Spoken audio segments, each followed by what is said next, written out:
No, it's all good. No, but I don't mind having to put back people's heads in it because then it actually means someone's listening to me. So feel free to wave and shout and interact. Good morning, everybody. Fantastic to be here at 4Networking Parramatta. So I'm off to the Easter show after this, so I'm just going to be ignoring work. So I thought, right, let's see if I can combine both things. And the beauty of 4Networking meaning that you can head off and go and visit. So we would love to see any of you down in Wollongong who would like to come and present to us down there, to come and do the 4Sight or just come and meet us. You do need your 4M passport, but you don't need your normal passport to go to Wollongong. So let me let you know. Where is it? No, I have no idea. My directions. Apparently it's a male-female thing, scientifically, as to whether you can point for north or not. So we won't explain that. Anyway, let's get started. So, how many of you have ever felt less than 100% confident talking in front of a bunch of people? All the time. Anyone?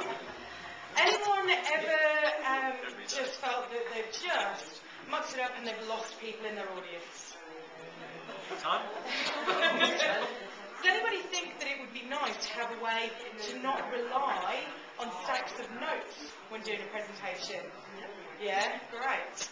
So would it be useful for you if I were to share a process with you that's really simple, it's 4 steps, so it means that you don't need stacks of notes, but it will engage your entire audience in the way that they want to be engaged. Would that be useful to anybody? Yes. Good. I'm in the right place then, aren't I?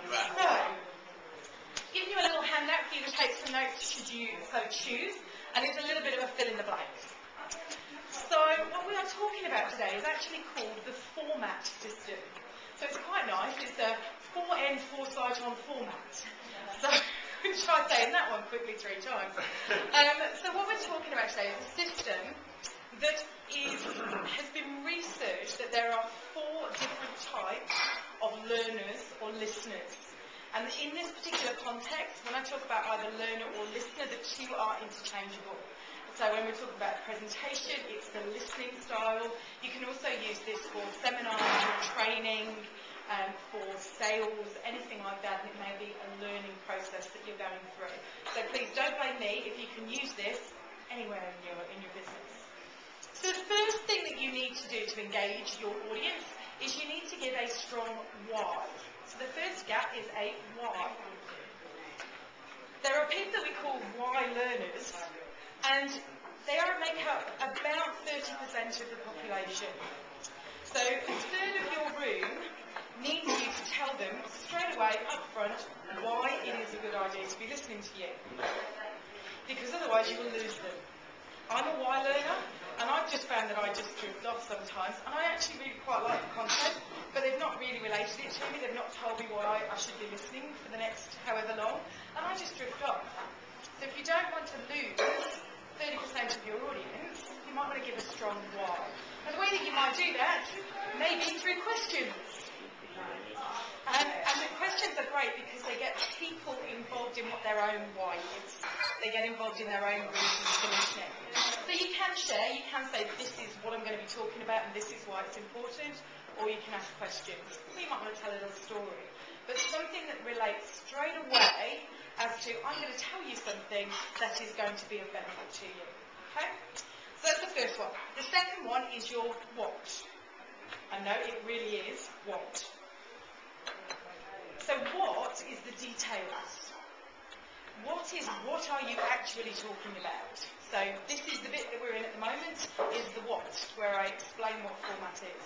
And again, this is roughly 30% of your audience will be what listeners or what learners. They're the people that need to know the stats. They need to know where this is coming from.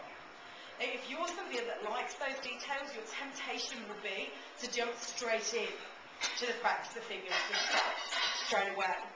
And you need to just pull back a little bit and give that strong, compelling why, and then move into the details. If, however, you are a why person like me, the temptation can be to skim over the details and assume that if somebody knows why it's important and how they do it, that they're probably okay. And that's also a bit of a mistake, as I found out. So we've got the why and the what. You then move into the how. So quick show of hands. Those of you who go to seminars or workshops and you love the breakouts, you love the bits of getting stuck into the exercising, getting your hands dirty, seeing how it all works. That's actually quite a big percentage. Generally about 20% of the room, that would be. About 20% of people really just want to, they actually don't care about the details, they actually don't care about the stats, as long as they can figure it out for themselves. So you need to give people an opportunity to work out in their own mind how what you're saying relates to them. And we can do that still in our 40 seconds. Instead of giving people the opportunity, because you're not going to say, go off and try this for yourself, but if you share a story, a small testimonial, a small case study, that helps people to relate the concept of what you're talking about to them. And so depending on the amount of time that you've got, you will be able to develop that how portion of your talk. And then the last bit is what if. What if? So this is the bit that, what if I don't quite understand this? What about this situation? Will it work here? What about if this happens? Will it still work? So how many of you can relate to, you go to a presentation and you go to a talk, and there are a few people who just have to ask lots and lots and lots of questions. Yeah? You may be one of those people, and there is nothing wrong with that. It's not my preferred style of listening or learning, so I kind of get a little bit annoyed. I kind of get a little bit, just stop asking the questions already, let's just go and do it, or, you know, and that can happen, because we are all different, and that's fine. Just kick them out. They're They're not right anyway. But they mind. It's just the way that they need to absorb the information. Some people really need to just, they've got their internal checklist and they just need to tick all the boxes. Is it going to work in this situation? Is it going to work here? So you need to give people the option as to how they can find out more information. So it could be a question session, and Carol, I actually forgot to mention this to you. My little bugbear with the 4N agenda is that after the 4Sight's finished, there's an opportunity for questions. Please don't ask questions at that point. I will give people the opportunity.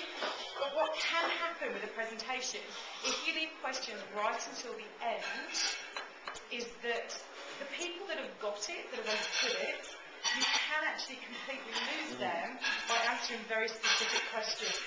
And you want to stay in control when you're presenting, whether it's a sales conference, whether it's a 40 seconds or a 10 minutes.